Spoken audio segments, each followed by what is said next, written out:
أما بعد فأعوذ بالله من الشيطان الرجيم. بسم الله الرحمن الرحيم. وقولوا للناس حسنا.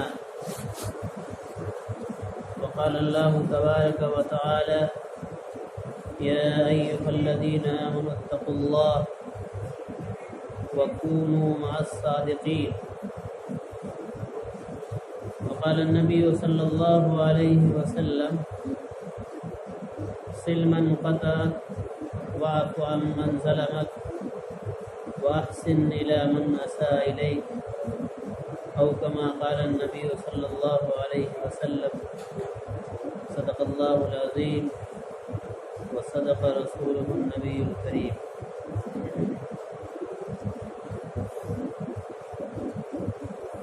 گزشتہ جمعہ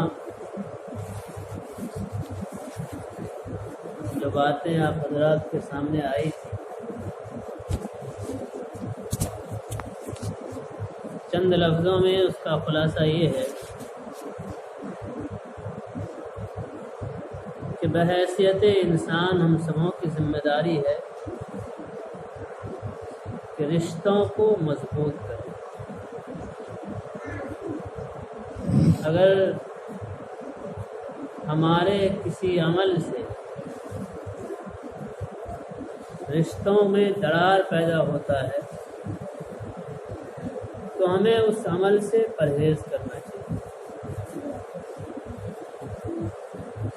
آج بھی اسی تعلق سے دو تین باتیں عرض کرنی ہیں۔ عام طور سے ہوتا یہ ہے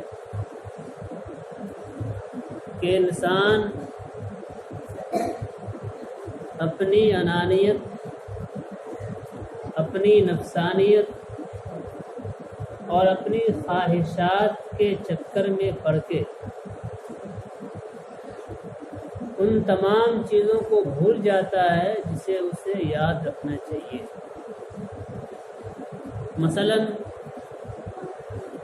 ایک بھائی ہے، اس کے بہن کی شادی ہوئی، سسرال گئی، وہاں بس گئی۔ اب جب وہ بہن سسرال میں ہوتی ہے اور اللہ کا فضل ہو اس پر کہ اس کے گھر والے اہل ثروت ہوں، مالدار ہوں، تب تو بھائیوں کو کبھی کبھی یاد آ جاتی۔ اور اگر خدا نخواستہ اس کی شادی ہی کسی غریب گھرانے میں ہو گئی اور وہ وہاں جا کر غربت میں اپنی زندگی گزارنے لگی، تو پھر بھائیوں کا رخ اس بہن سے ایسے مڑ جاتا ہے کہ محسوس ہی نہیں ہوتا ہے کہ وہ بہن بھی تھی، اب وہ ہماری بہن تھی، اس کا احساس تک نہیں ہوتا۔ یہ ایک ایسی سچائی ہے جس سے ہم لوگ انکار نہیں کر سکتے، لیکن ہمیں یاد رکھنا چاہیے کہ کیا ہمارے آقا صلی اللہ علیہ وسلم نے ہمیں اس کا درس دیا؟ آپ کے بچیوں کا جو نکاح ہوا، خود حضرت فاطمہ کا نکاح آپ دیکھیے، حضرت علی سے جو نکاح ہوا حضرت فاطمہ کا، تو حضرت علی کی پوزیشن کیا تھی؟ اس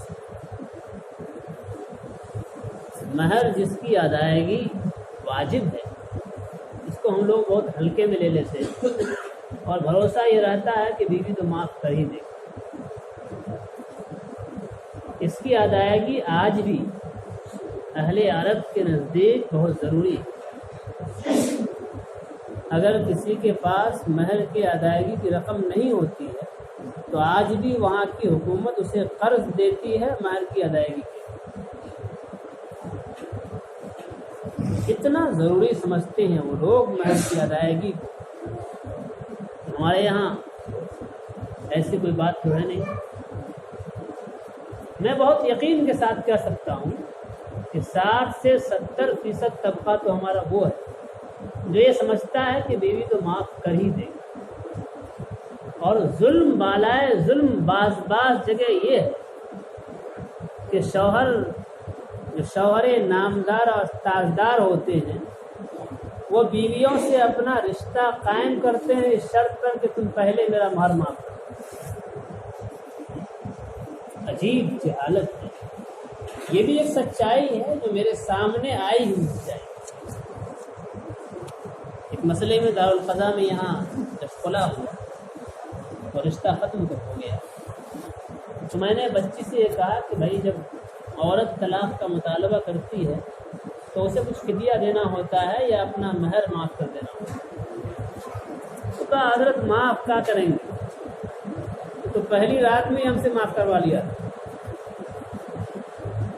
یہ بھی ایک سچائی، لیکن عرب میں اور پھر آقا دو جہاں صلی اللہ علیہ وسلم کے زمانے میں تو اس کی اہمیت بہت ظاہر تھی۔ جب حضرت علی نے کہا کہ میرے پاس تو مہر ادا کرنے کے لیے کوئی رقم ہی نہیں ہے، تو آپ نے فرمایا کہ اپنا زرہ بیچ دو۔ وہ زرہ جس کو پہن کر اسلام کی فتح کے لیے، اسلام کی نشر و اشاعت کے لیے جنگیں لڑی جاتی تھی، اس کو بیچنے کا حکم دیا گیا، اسے بیچ کر ادا کرو۔ ظاہر ہے وہ زرہ اگرچہ حضرت عثمان نے خریدا تو اسے واپس بھی کر دیا، حضرت علی کو ہدیہ کر دیا، لیکن زرہ بیچ کر حضرت علی کو مہر کی رقم ادا کرنی پڑی۔ یہ ہے مہر کی اہمیت۔ آج ہم لوگ اس سے غافل ہیں، بہت بڑی سچائی ہے یہ، خاص طور پر ہندوستان میں اور اس میں بھی بہار میں تو لوگوں نے یہ سمجھ رکھا ہے کہ مہر جتنا باندھنا باندھنے والوں کی طرف سے کچھ کمی ہوا کرتی ہے۔ 50,000 میں کام چلنے والا ہو تو سیدھا 1.5 لاکھ مہر باندھ دیتے ہیں۔ تو اتنی مہر طے کرو کہ وہ ادا تو کر سکے۔ ایک بچہ ہے جس نے ابھی اسٹوڈنٹ لائف گزاری ہے، اس کا نکاح ہو گیا اور آپ نے مہر کی رقم طے کیا 3 لاکھ، تو کب ادا کرے گا؟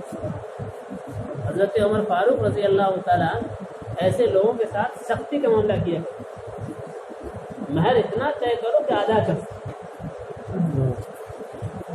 تو مہر طے کرنے والوں کی طرف سے بھی زیادتی ہوتی ہے کہ اوقات سے زیادہ مہر طے کر دیتے ہیں، اور ادا کرنے والے کی نیت تو پہلے سے بہت صاف ہوتی ہے کہ معاف کروانا ہے۔